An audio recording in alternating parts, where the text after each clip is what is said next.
Welcome on in to another edition of Smart Chat. I hope all is well. Do want to give you my raw thoughts from February, what was that? February 22nd of 2016, in obviously no particular order, and I thank you for watching, liking, taking the time to look at this video. Check out my other channel, please. I promise you, new content. It's funny. The Tom Brand 1. Check it out, please. Shane McMahon comes out. Who would have thought that would happen? Wasn't leaked on the dirt sheets. Total surprise, right? Total.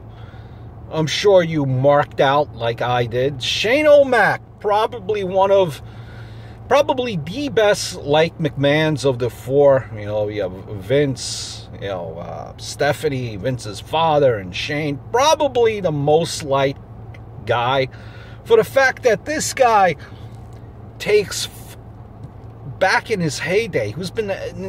They said 6 years that he's been gone. In essence, it's been really more because he wasn't on TV for probably at least I'd say 8 or 9 years. But geez, this guy, man, took massive bumps. Put on matches with Blackman and Kurt Angle. Just bumps. Massive bumps he used to take. And this guy's filthy rich taking bumps. I think that's one of the reasons why he's so respected. He did age a little bit. You could tell by visually on the face and the hair there, obviously. But he still looks in great shape. And that pop that he got, huge pop, almost like a rock type of pop. And if you look at it, it even got to him because he even had a tear in his eye from the chants of Shane O'Mac, this is awesome, holy shit. Like, he was genuinely moved by it. The exchange between Vince, Shane, and Stephanie just seemed a little bit off to me.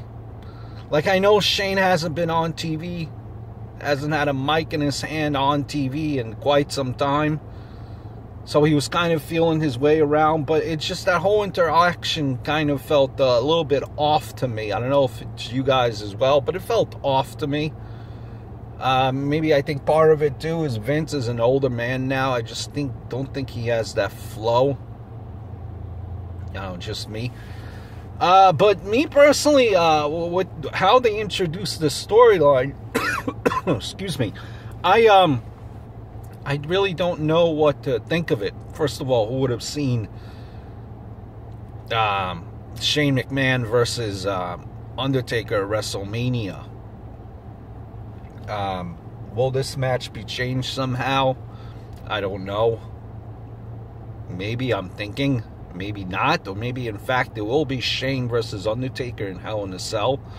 Kind of have to see how it plays out.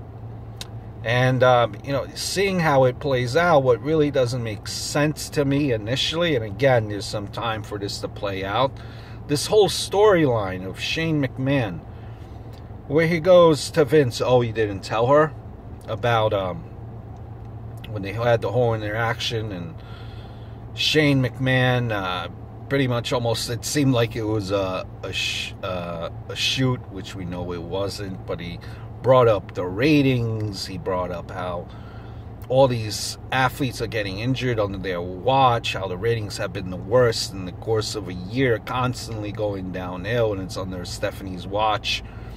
And he basically said that Vince and Shane had worked out a deal where he never left his place in the company. So with that being said, why does he have to, why did they say that he has to beat The Undertaker if this deal was already done, agreed upon years ago, and that he never loses his place in the company? So that doesn't make sense to me. Why does he have to win to run Raw when technically and storyline-wise, he already never lost his place? It just doesn't make sense to me. Now, I know, obviously, I'm sure Shane McMahon has a lot of commitments a lot of businesses that he's involved in, and I didn't hear otherwise that his duties as far as those commitments have been demolished. So to me, I'm still under the impression that he does have those commitments. So which makes me think that this whole Shane McMahon coming in here, it's just for the short term, just to get kind of a jolt for WrestleMania. I don't see it otherwise. He even said when Raw was in commercial that he will see everyone in at WrestleMania. Maybe he was referring to the crowd in Detroit, but I just don't see him being here for the long term. Speaking of crowd in Detroit, and I know I've said this times before that you know, it really depends on where you go, the crowd, as far as Roman Reigns. Some people like him, other people don't. You know, maybe it's some jealousy from wrestling fans, the fact that this guy, you know, has a good look to him. But really, this whole storyline in general with him versus the Authority has been shit. It has been shit.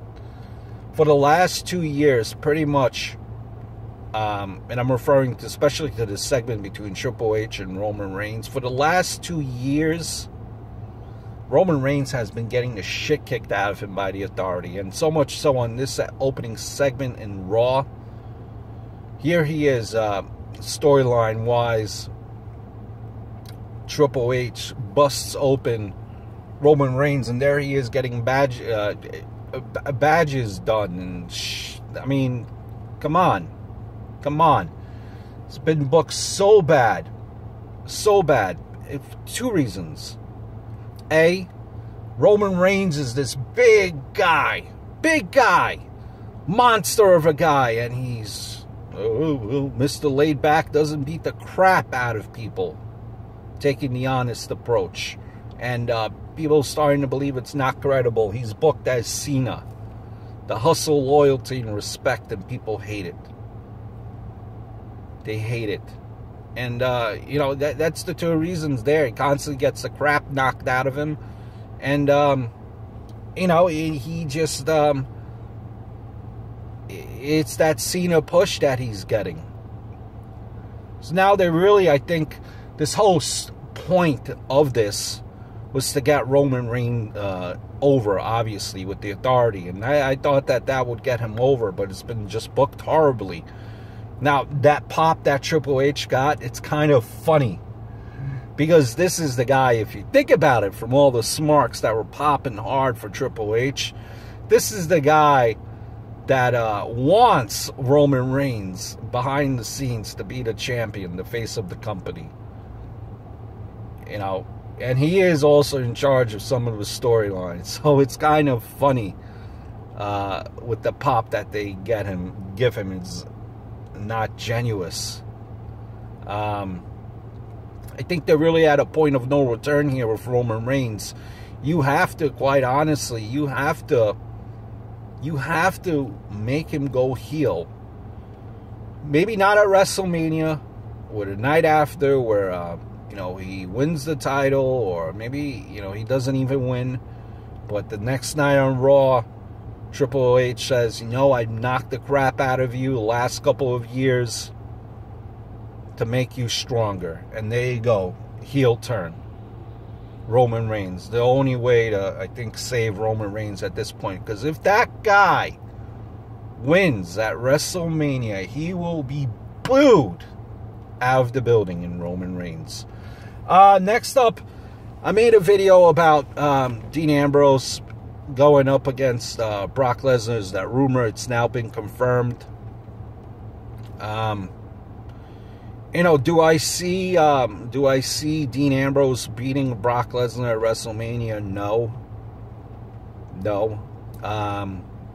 Do I see Brock Lesnar doing the favors to Dean Ambrose? No.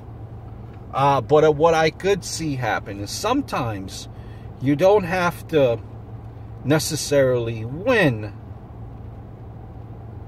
to win at the end. You know what I mean? check out, think back to when Stone Cold versus Bret Hart. Bret Hart did not win. I'm sorry, Stone Cold did not win when he was in that sharpshooter. But that match put him over. Maybe the same could be said for Dean Ambrose, even though he does not win. Maybe there will be some type of... I don't see Brock Lesnar giving a handshake out of respect for Dean Ambrose, but I maybe do see something where that match is done, where at least he has some type of visible respect from Brock Lesnar to put him over. With Dean Ambrose, even like today, rather last night when you're looking at Raw, I don't know, it just something about him. Do I see him being a champion, a heavyweight champion? No. Maybe Intercontinental, U.S. title. I don't know, something is just missing with him. When you look at him, his character, it almost seems like he's playing a character, like he's trying too hard, and that is not actually himself. You know what I'm trying to say? I hope so. The other thing, too, last thing that I just really want to touch on is Jericho and AJ Styles. We know Jericho is there to put Styles over, but I had enough of this feud. I thought Fastlane would be the end of it. It seems like it's going where now they're pairing up as a tag team in Ambrose, in Styles and Jericho. Maybe there's a fallout afterwards. I don't know. I just think it's time to move on. I'm not really digging it. Congratulations to the Wyatt family for actually winning. The Wyatt family, it just seems that they're in a state of flux. They pretty much start a feud, say what they're going to do, and then they never lose. Then they never win the feud, and then they have to just kind of go on mic and say, well, this is why it doesn't matter that they didn't win the feud, because they supposedly win always at the end. I don't know. It's just like they're in a state of flux right now, and I don't know how you fix that. Maybe you don't fix that right now. Maybe it kind of is what it is, but the Wyatt family, it seems like them being together right now really is not doing much for any of them all together.